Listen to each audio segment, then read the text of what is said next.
Hello, hello, hello, everybody. Welcome back to the Squiggly Lion. My name is Squiggles, and for all of you watching, if you have never come across this before, welcome to the Squiggly Lion. For all the other people that have been following along with my videos, sorry for the big, long break from my previous video. Let's have a quick look at what's going on in Bitcoin. Well, let's have a look. Well, as we all know, if we follow Bitcoin, we had a bit of a drop, bit of a bounce, just like most things. In fact, the last time I did a video was way back here on the 8th of June 2019. Not quite a full year. And in that time, price has gone up, price has gone down, and we're just a little bit under where we were back then. So, wow, not too bad. What's that? About 13%. So fairly stable. Fairly stable indeed. So let's kill that and have a look at what's going on. This indicator I'm using here is one of my own creations called the Hurricane. It's a little bit like the Ichimoku. For those who know me, I like Ichimoku a lot. This is a adaptation of the Ichimoku, which basically uses 3 Kumo clouds. Really fast one, a medium-term one, and then a very long-term one. So if we just turn off one of these clouds, they're called the lightning, the thunder, and the storm, hence why I call it the hurricane. So if I turn off the storm cloud, we have the lightning cloud, which this massive drop here triggered a lightning strike, this white line here. In fact, let's just give me one of these. Cool. So yeah, triggered a lightning strike when a rapid price movement occurs. And what we are looking for is for price and the lightning cloud to break above the thunder cloud, which is the red and the green cloud.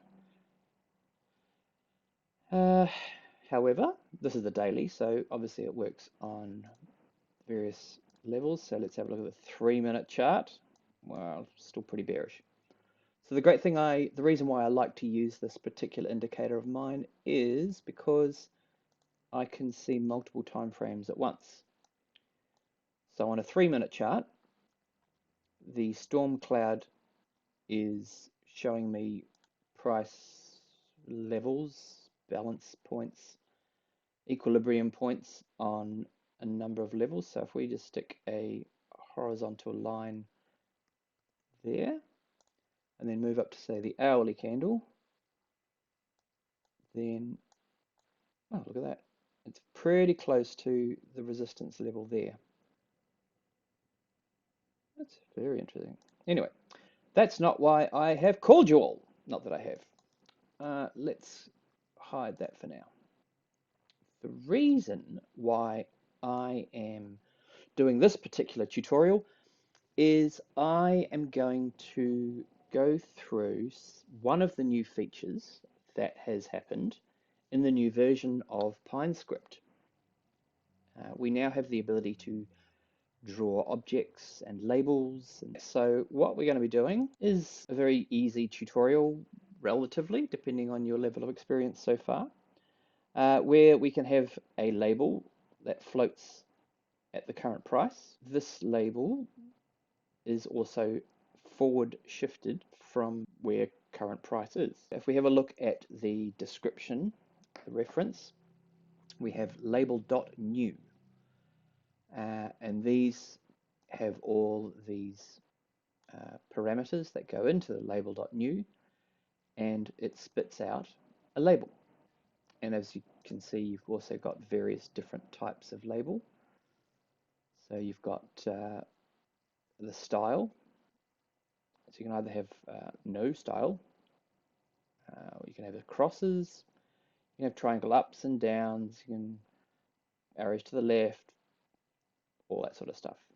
So you can experiment with all these sorts of things, but these are the uh, parameter variable, not the variables. These are what you basically type in these aspects. So you've got style, that's one of the parameters. So style equals, and then you would write this whole thing. So for example, label.style underscore cross.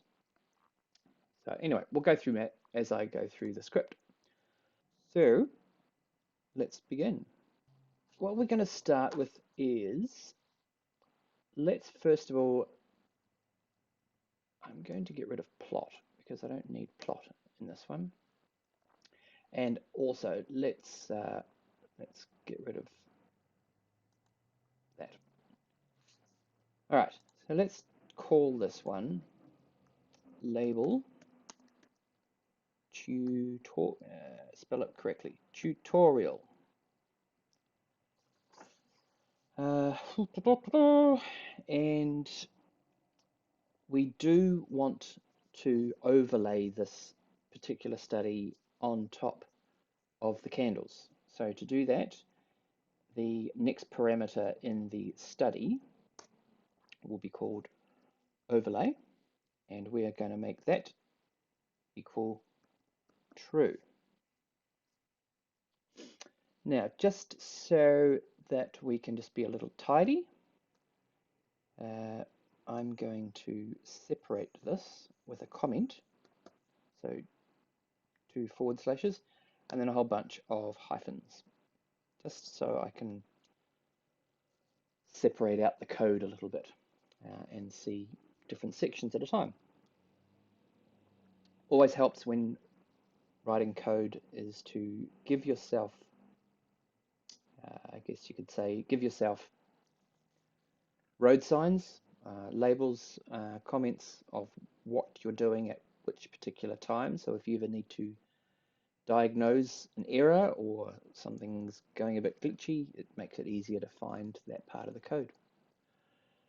Okay, so the first thing I'm going to do is I'm going to pull in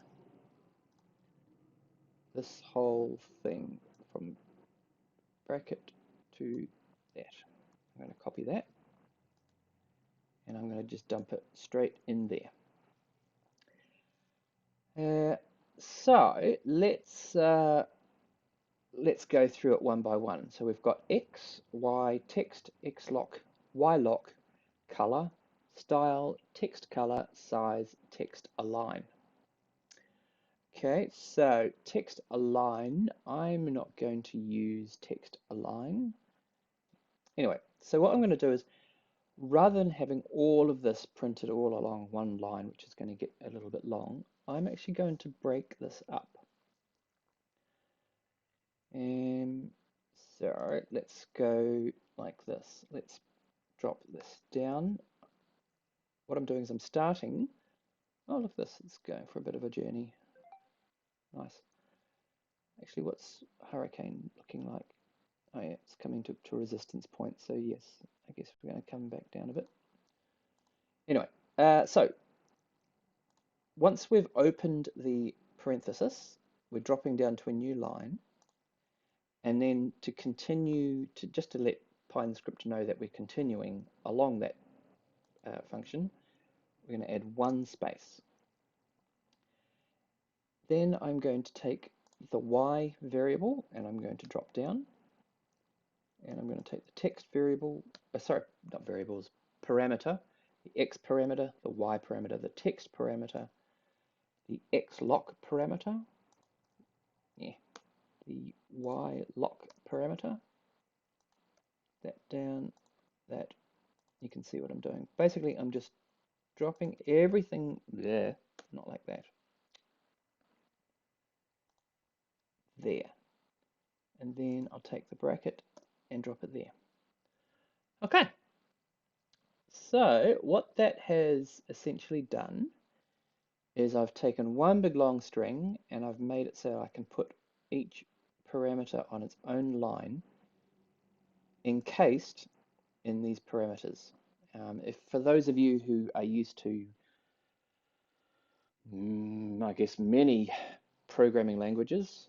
JavaScript comes to mind, or even a JSON file. You could, if you're familiar with that sort of programming structure, just makes it a bit easier to read. So what we're going to be doing is this label object is essentially going to print a label every single candle. So for every candle that appears, we're going to print a label and we're going to give that label a value of the current price. So it's always going to be moving up and down as price moves up and down. And for each candle, it's going to draw another line. And we don't really want that. We want one label to persist.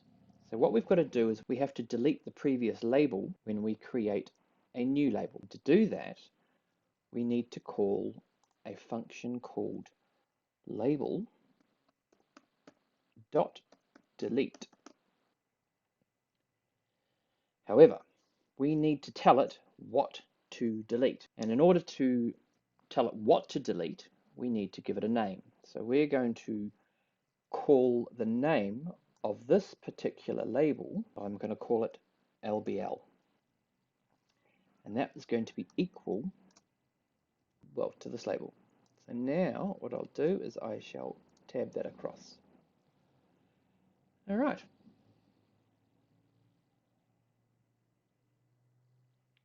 Now, what we're also going to do is we're going to now come back down to label.delete. And now that we've given this object, which will appear somewhere around here, we're going to give that object the name of LBL. So it's in like any other variable that you give a name to. And that way we can then delete that variable.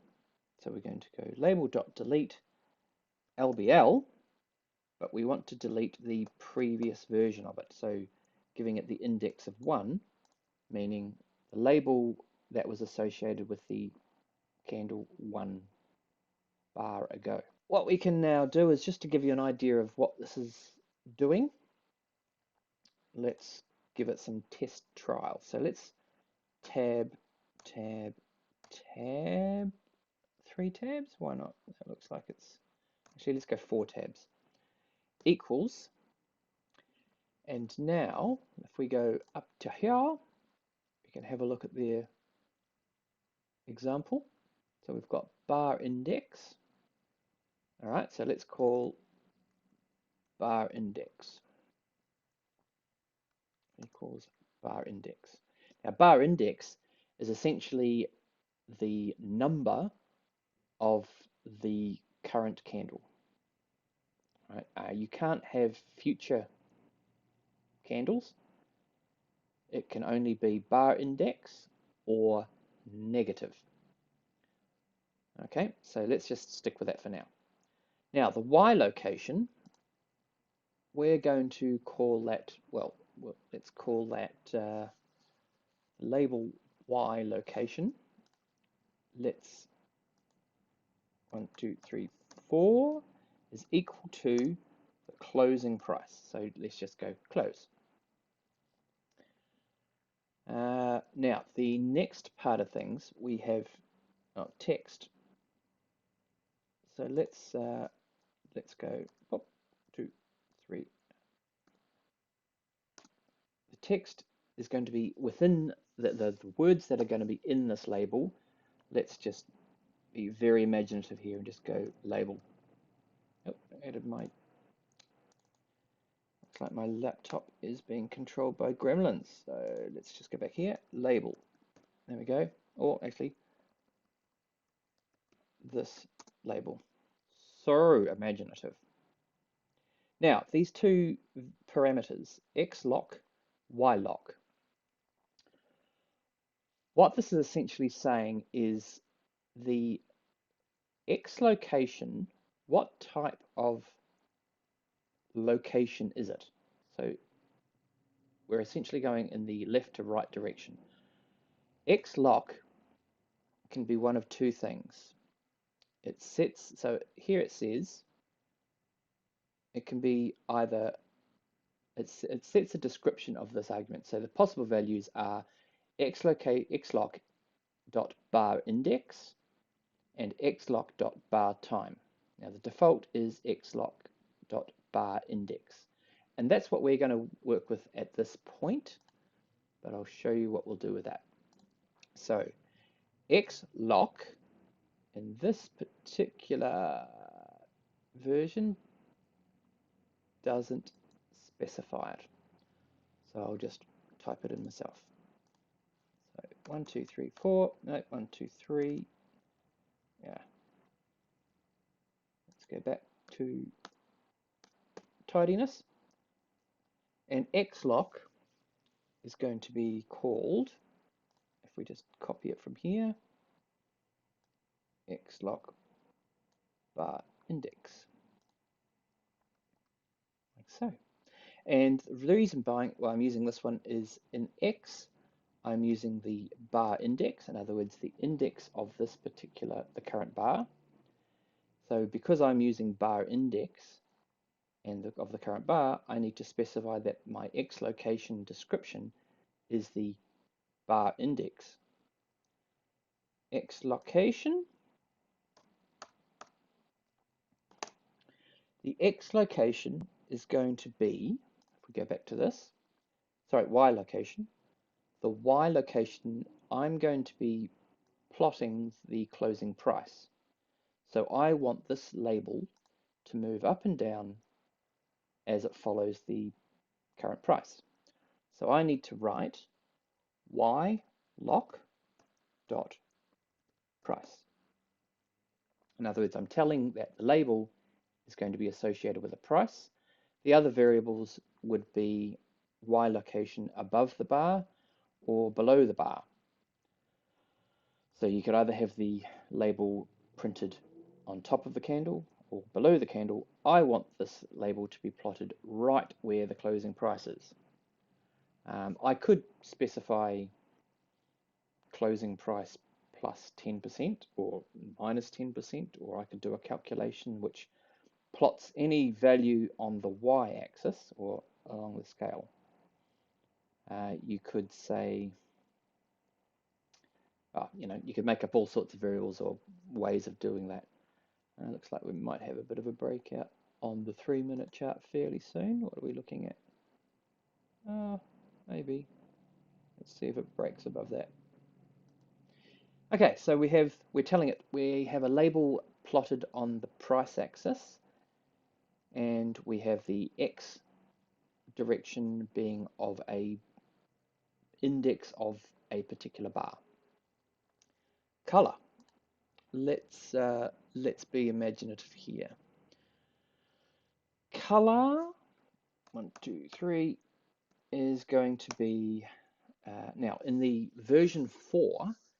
In fact, yeah, in version 4 we have a different way of specifying parameters. In version 3, I could go color brackets yellow, comma 0. All right, so let's just write it. In the old version, I would write color, say lime 0.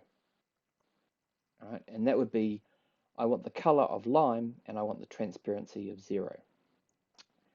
In the new version, we need to create a new instance of a color palette. Think of it like an artist would.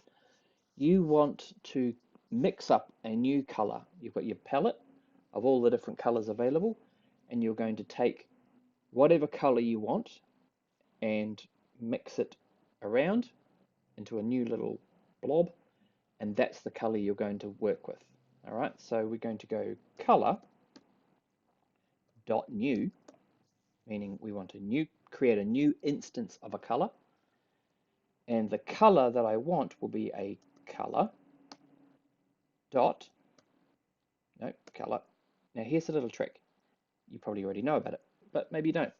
At this point, I'm thinking, now what's the way I'm supposed to specify this variable? If you go Control and space, it pops up with the variable parameter that you want. So I'm going to say, let's have let's choose purple. Why not? Color.purple. And here I'm going to specify a transparency of, say, 50%. All right. So that is my color variable. I've mixed up some purple paint. I've mixed up, 50% transparency, if you want to think of it that way. And now we've got a purple label. Okay, style. What style of label do we want? So if we look down here, label style, it's a string, and the possible values are label.style underscore something. So we've got X cross, cross, triangle up, triangle down, flag, circles, blah, blah, blah. So let's go, because we're going with a price, for now, let's use label up. Yeah, let's try that. So style 1, 2, 3 is equal to label dot style underscore label up. Doesn't quite look right. I think that's correct. Just check label dot style underscore label underscore up. Yeah, there we go. So that means we're going to have a label with a upwards pointing anchor point. So the tip of the upwards pointing anchor point will be at the closing price. Text color. Well, if we're going to have text, we're going to have text color. So we've got a purple background. Let's put the text color as, let's make it white. So we're going to have to mix up a new color. So color.new, and we want the color dot white, and the transparency is 0. We don't want it to be transparent, we want it to be opaque. Size, what are our options for size? Is going to be size.auto, size.tiny, size.small, normal, large, huge. All right. Let's go with label.small. Label equals size dot small. Let's just check that was correct. Size dot something. Yes, cool. Size dot small. Text align. Let's have a look at this. Let's go text dot align center. Let's take that. Align center. Now notice that this is the last parameter, so I'm not putting a comma on the end of that one. All right. Imagine if this was all one line along here. You separate each parameter with a comma until you get to the last one, and then you just close it off. You don't stick a comma on that. Okay, so we have label.new. We have the study. We're overlaying it. We're creating a variable, and in that variable we are storing a new label object. We are giving all the parameters of that label object specified here, and then every single time we create a new label object for each bar, we then need to delete the previous instance of that label. Okay, so let's see. Now let's take this and drop it down to the bottom, and let's hit save. Let's call this label tutorial, and let's see if we get any errors. We might do. Yep, of course we did. Line 8, which is that's because we have this going on. So let's pull it back. Save that. And the winner is, it's been saved. Great. Now, what happened there was it was not in scope.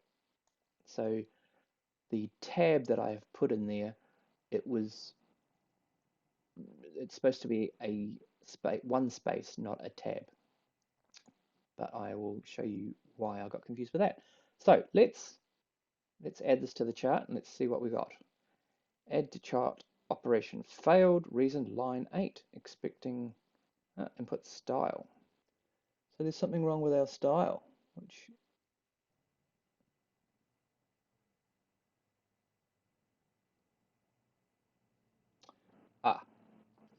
that's our problem. It's because we have to put a comma. Clear the console, add to chart. Oh, and there it is. There's our little label. How cute. This label, and it's at the current closing price. And let's make it a bit bigger, shall we? Let's go label dot normal. Save that. And it's a little bit bigger. Okay. It's our next version is size down here. Large.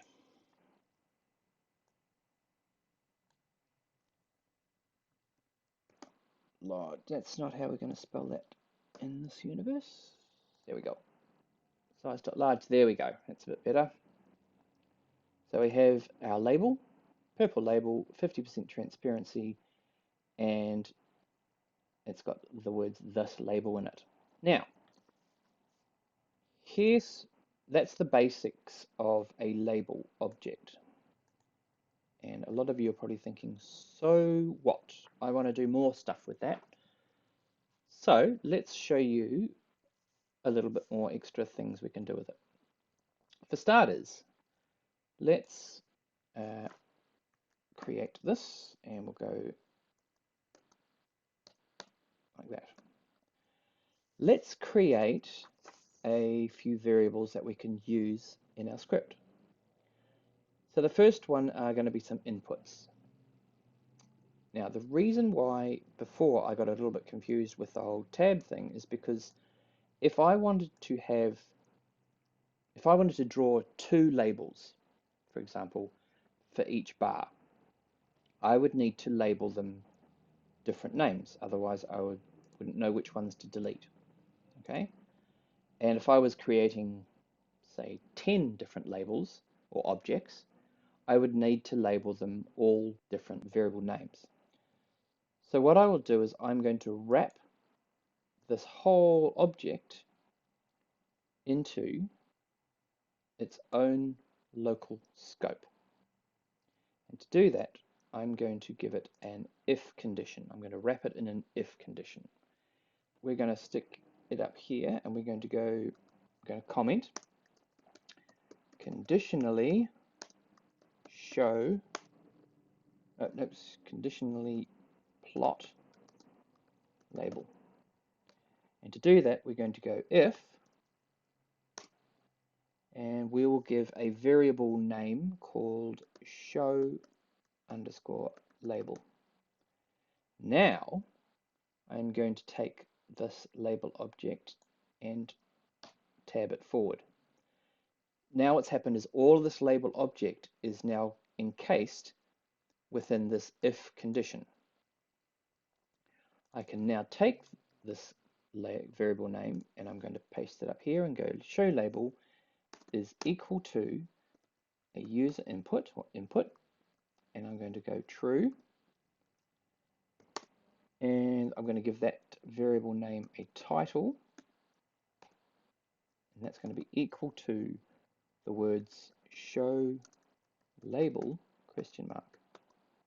Okay, if I hit save, I get one of these undeclared identifier. Really? That's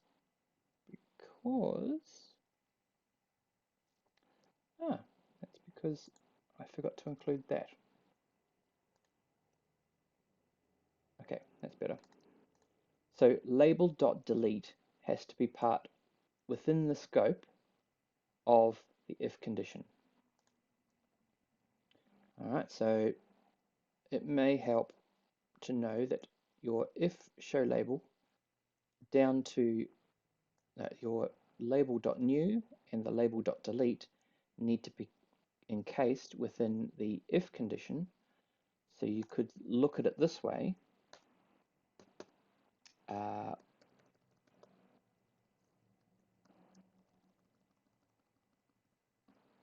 you go. Everything in between the symbols here is contained within the if condition. So at the moment we've got show label is equal to true. We hit save. And now, if I just pull that out of the way, and we go into our settings, we can turn this label off, and we can turn it on. Show label, true or false. There it is. All right, so far so good. Now let's create a new variable called label underscore text. And that will be equal to input current price is, and label text can now replace text. Where do we put text? There we go, text. So this can now, this whole variable can go there. Oh, look at this. It's gone for a bit of a pop. Let's have a look. What does Hurricane look like? Oh, it's doing a bit of a run. Whoa, look at it go. Nice. Oh, yeah, hit resistance. There we go. Made a bit of a good go of it. Let's see, that's the next level of resistance is about up here. Anyway, it's getting distracted. Okay, so we have label.text, and we can set our variable of label text as whatever we like. So we could go, let's give it a title so that the user knows what that's all about. Title equals input label text.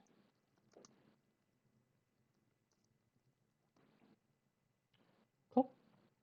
There we go. So if we save that, our label, there we go. It now gets converted to current price is. So if we go into the settings now, we have input label text, current price. We could type in, wow, this is cool. And we go like that, and then it says, wow, this is cool. Okay, so we can print whatever we like. Next, what's the next thing we can do? Well, let's have a look. Let's put our, well, you know what? This label is all over the candles.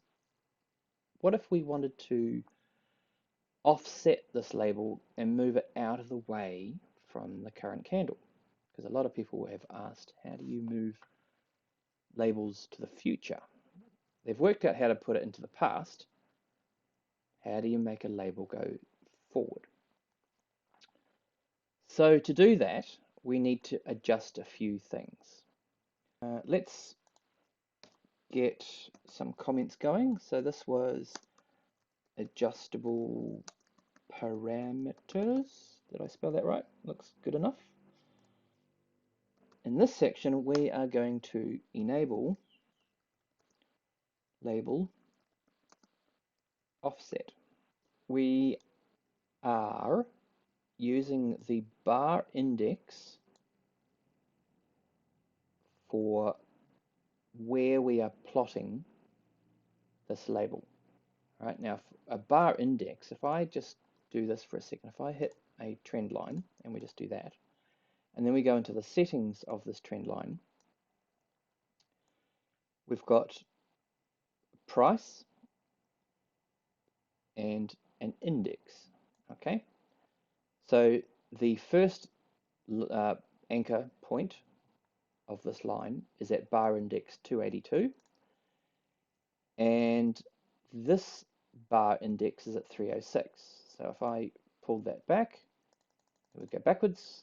If I go forward, it would go forward. Okay, so now in the label, we only have one of these. We don't have two. We've got just this one. We've got an X and we've got a Y. So what we need to do is put that in. So we have a bar index, but we don't want a bar index because we want to put this into the future. And when you're using the bar index parameter, you can only plot at the current bar or previous bars that are already existing. You cannot plot something in the future when these bars do not exist. But we do want to put something into the future, so we need to use a different way of doing it. And to do that, we are going to start creating a few other things. So first of all, we need to figure out how far into the future we want to put things. So we're going to create another variable. And I'm going to call this variable forward underscore offset. And that is going to be equal to an input, because we may as well allow the user to change that as they wish. I'm going to give it something random. I'm going to just say it's 15. The number 15, and the title for this is going to be equal to offset label. In fact, I'm even going to capitalize the L because I can. All right. Now, just while I'm thinking about this, I'm also going to add something to current price is, because at the moment it's going to say current price is, and it's not going to actually tell you what it is. So let's add just quickly what the price is. And to do that, we're going to add, well, when I say add, I don't mean addition, I mean include. And so we're going to use the plus symbol, meaning we're going to add something to the end of this value. So plus, for some other, like if you're used to Microsoft Excel or something, you would use the ampersand symbol, and that would concatenate. That's what we're basically doing, is we are concatenating another value to the end of this one. So I'm going to concatenate a string, and that string is going to be colon, and then I'm going to put a space in there as well. And I'm also going to concatenate on the end of that the function toString. In other words, whatever I put in these parentheses is going to be converted to actual text. And inside that, I'm going to put close. All right. So now if I hit save, the label, wow, this is cool, is going to change to current price is, and then it's going to add, concatenate a colon and a space, and then it's going to convert the closing price into text and concatenate that on the end. And if I hit save and pull that out of the way, we get current price is 6877.93, and it just so happens that's exactly correct. So forward offset. Now coming back to our offsetting our label, it's still printing over the price, over the candles, and we want to move it out of the way. So forward offset. Next, after forward offset, we need to figure out by how many, or how much time to move out of the way. So we're going into the future, so we need to use a different type of X location. So at the moment, we're using bar index. We want to use the second version of this. So instead of bar index, we're going to use bar time. So it's x location, x loc equals bar time. Right. Now that we're using bar time, we can specify an actual time to plot this this label. Now, if we look on the x location, the x-axis here, we have a whole bunch of time across the bottom. Currently, right now, as we speak, my time is 12:36 on the 22nd of April, 2020, and so we are in that candle right now. Now, the time parameter will give you the time of the open of the candle. I guess so.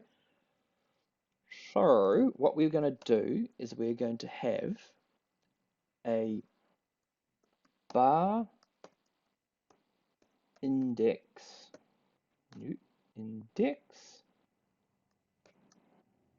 bar index duration. And what this is going to give me is how much time or how much duration of time is between one candle to the next. So how much time is each of these candles? In other words, what time frame am I currently using?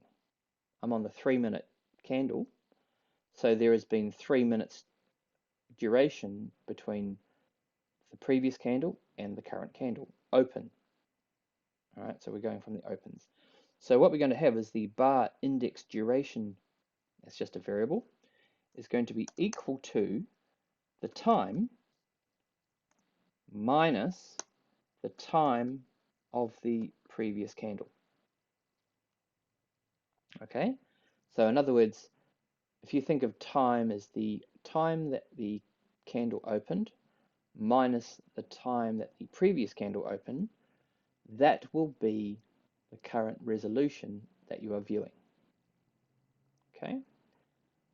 Now that we have that variable stored as bar index duration, we're going to now be able to calculate how far, or what the time would be in the future if we offset the label by 15 candles. All right, so let's comment this. How many candles to offset? Let's give that a bit more of a tab. And no, not like that. Never mind. Duration between candles. There we go. So now that we have how many candles we want to go into the future and what the time is between each candle, we can now calculate our label underscore forward underscore offset. Okay, and that is a simple basic calculation of our forward offset variable multiplied by our bar index duration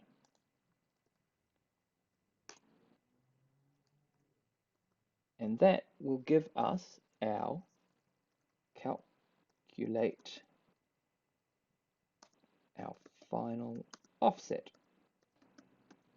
All right, so that calculates our final offset. Let's just do that. There we go. All right, so our variable label forward offset is going to be a time. All right, so let's put time on the end of that. So just to be clear, our variable forward offset is telling us how many bars or how many candles to offset by. If we wanted to go back in time, we would put a negative value there. Now, bar index duration, this is just simply a variable annotated as a time between candles. So in other words, the duration between our candles. The label forward offset variable is calculating these two together to give us the time at which to plot the label. All right, so where on this time scale to plot this label. Okay, so now that we've got that, we need to change a few instances. Let's also change. Actually, no. I'll show you how this works out. So, because we are now using x location bar time, we can no longer use the x parameter as a bar index. We need to use this as a bar time. So to do that, we are going to use the value, the function time plus, because we want to add time to that time. So time is the opening price of the current candle, and we want to add to that the time that we calculated here. So we'll copy that and throw that down there. The Y location is going to be still going to be closed. So let's actually, yeah, we're going to add some more features here to make things a bit easier. So let's set up our label appearance. That looks somewhat similar to what's correct. Let's do something a little bit funky with it. Let's give it some bullish and bearish conditions. Okay. Oh, and let's make that a comment so it doesn't throw a spanner in the works. Okay, so to start with, let's create a variable that determines whether we have a bullish candle or a bearish candle. So let's create the variable is bullish. Now, it doesn't matter which way you could do it, as long as it's either going to be one way or another. All right, so we're going to go, let's tab, say 3 tabs. I'm going to go equals, and this is going to be a Boolean value. So if it's bullish, that means that the closing price will be greater than, let's say, or equal to the open price. So if close is greater than open, then we've gone up and it's bullish. If closing price was lower than the opening price, then that would be false, and that would be our binary option here. Oh, looks like price is making a go. What are we looking at now? Oh, hey, yeah, we're definitely at the top there. Let's have a look. What are we doing? We're at that level. And, well, yeah, momentum has certainly picked up. Money flow is up. So the energy is up and the momentum of energy is up. So we're definitely pumping. Pumping, pumping, pumping. Cool. Oh, what are we at on larger scales? Not bad. Still got a long way to go yet. Anyway, back to the 3-minute because that's more exciting. Okay. So let's turn Hurricane off again. Weather report. Boom, off. All right, so we have a variable that determines whether we have a bullish candle or a bearish candle. Next is we want to have the Y location. So we could put close here. Let's wrap that into a variable as well. So let's go call it our label underscore Y underscore location. And do I really need to capitalize everything? I don't think I do actually. Just going to change that just to be consistent. Y and label Y location, and that is going to be equal to close. Okay, in other words, on the y-axis going up and down, where are we going to place each of these labels? And we're going to be placing it at the close. All right. Now, we're going to give it a color, and this color is going to utilize this bullish variable. So I'm going to call the color of our label, which is at this stage our purple color, and remember it contains a transparency mixed in with there as well. So I'm going to call this variable label. Now that's not how we're going to start with it. Label, label, underscore, label color underscore transparency. So we have a color and a transparency, and that is going to be equal to, actually I'm just going to tab equal, and there we go, align them all nice and neat. So what color transparency blend are we going to throw in there? Well, we need to know, do we have a bullish candle or a bearish candle? So we'll take this variable, is bullish, and we're going to use a ternary operator here. For those of you who don't know what a ternary operator is, or a ternary condition, a ternary condition is essentially an if this, then that kind of an equation. If condition is true, then do this, otherwise do that.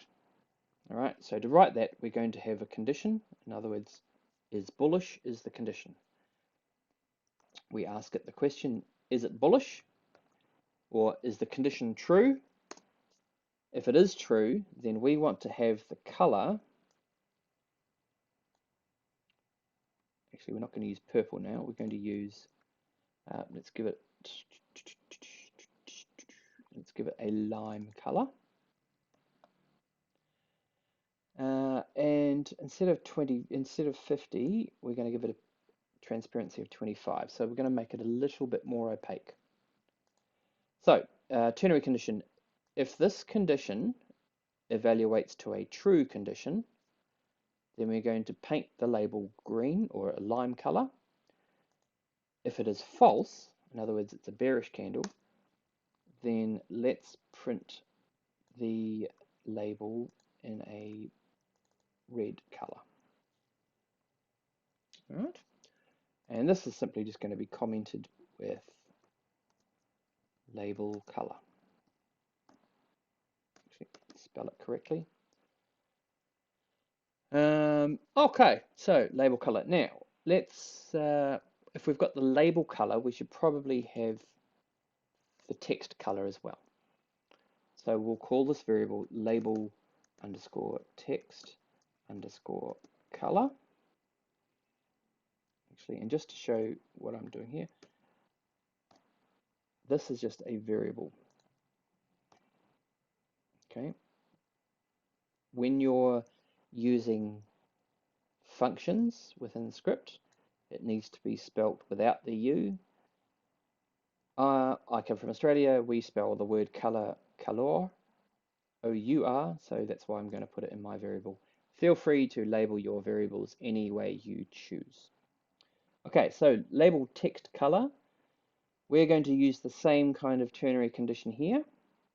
Actually, let's just take all of that and tab, tab, tab, paste. Yeah, stick an equals there. Why not? There we go. Is bullish. So the text color, let's give it white and a 0 transparency because we want the it to stand out. And if it's bearish, let's give it yellow color. I'm sure that'll look super yummy pretty. Oops. There, 0. Label color, and it's going to be label, let's call this text color because that's what it is. Okay, so we've got the label color with transparency, we've got the text color let's give it some style. So we'll call a variable label underscore style. And that's going to be equal to, well, let's see, if price is going up, then it's going to be green. If price is bullish, then we'll give the label a green color and we'll make it point up. So we'll use this variable again in a ternary operator. So is bullish, our label dot style underscore, and it's going to be called label up.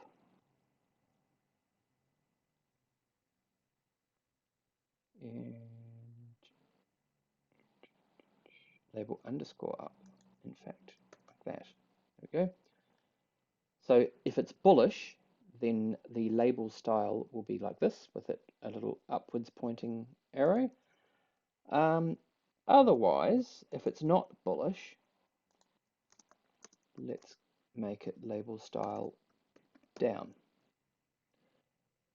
Make sense?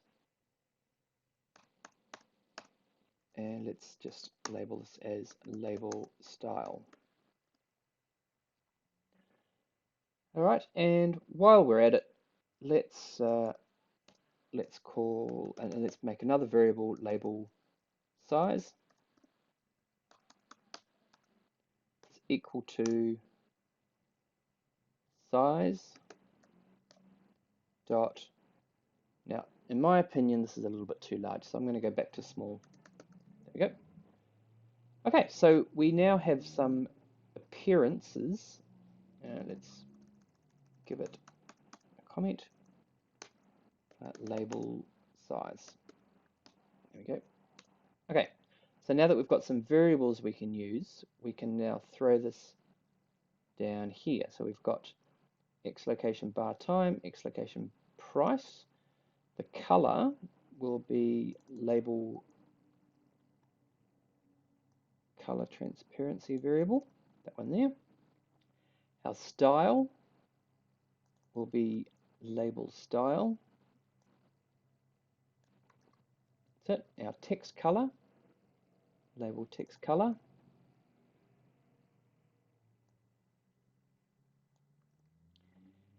And label size. And what we will also do is we'll take that and we'll go label underscore alignment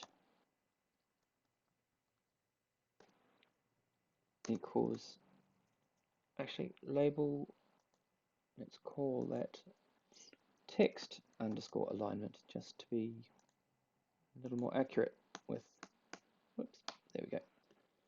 And that way we can put that down here. Now, if you're wondering why I have decided to do this nesting encapsulation, what do you call this? It's so that I can easily now change these variables and I don't have to change them here, because if I have multiple labels all over the place, I can control them with one centralized setup, right? If that's what I wanted. So let's save that. Let's see if we get any errors. No. Oh, there we go. So here we go. We have our label now pointing down in red with yellow writing because we have a bearish candle. And assuming, oh, and we can go, oh, see, it also says current price is 6886. Now that might be a little bit small. So let's turn this back to large and hit save. And it should get a bit bigger. There we go. Current price is 6886. There we go. So that is labels. And end of code. So that is now the end of my code. I have created adjustable parameters. We can put some text in there and concatenate a colon, and we could even go like this. We could put a $sign there, and we could add the $sign there. There we go. We've enabled the label to be offset into the future by using the time variable, the time function, and creating this label with the X location type as the time of the bar, or the bar time, rather than the bar index. All right.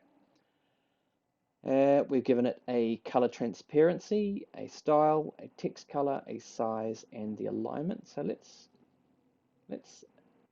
have a look at this. If I just select that and go Control Space, we could go left. Actually, let's delete that and do that again. There we go, text align left. So if I hit save, it doesn't look like it did very much. Huh. All right, what if we did to the right? And doesn't look like it did much. So there you go. I don't know what the point of that is. So let's jump back 2 versions, back to where it was center. There you go. So that's how you can work with a label by adding adjustable parameters, how we can offset it into the future. Now, of course, if we wanted to move this label into the past, we could just stick a negative symbol in there, and we then pop it 15 bars across there. So I can do that and pull it back, or we can move it forward like that. And there you go. So for those who need a label to be floating around with their price, then that's how you do it. Of course, this is just an idea to give you an idea of how we can work with it. So obviously these adjustable parameters could be something different. The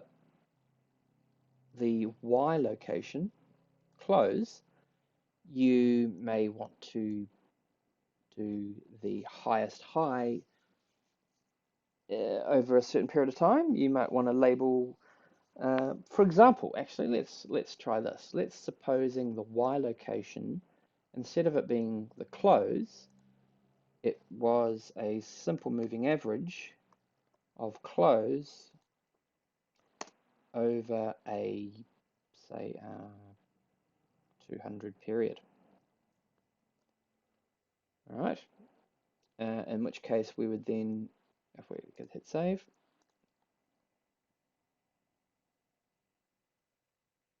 okay.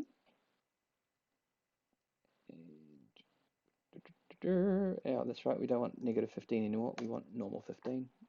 Save. And we would also probably want to copy this, and let's put a plot of that Y location, and color is going to be equal to color.new. Let's call it color.red, 0 transparency, line width equals 2. Let's do that. And let's see if we get an error. Oh, there we go. So now we have a 200 period. Oh, there we go.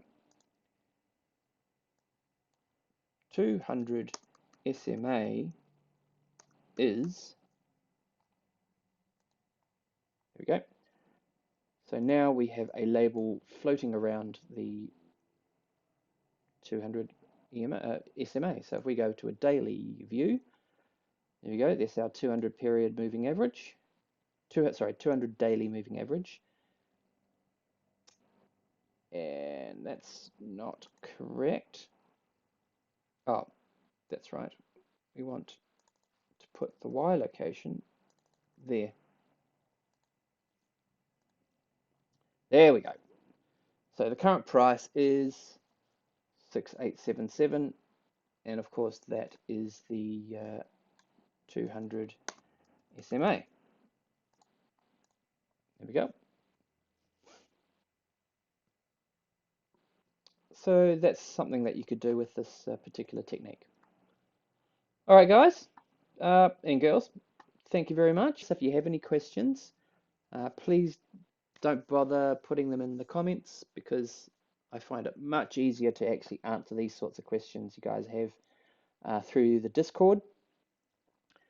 So jump onto the Discord. The link will be in the description. If you have a question or a comment, or you just want to, maybe you've got some information that you want to share with the community, by all means do so. I'll do my best to answer you. If you want me to fix any of your scripts or do anything like that, if I can help you, then I can do so. I do charge for my time, obviously, which I'm sure is fair enough. But if you want some help, just get in touch. All right. Thank you very much, and I'll see you all later. Bye.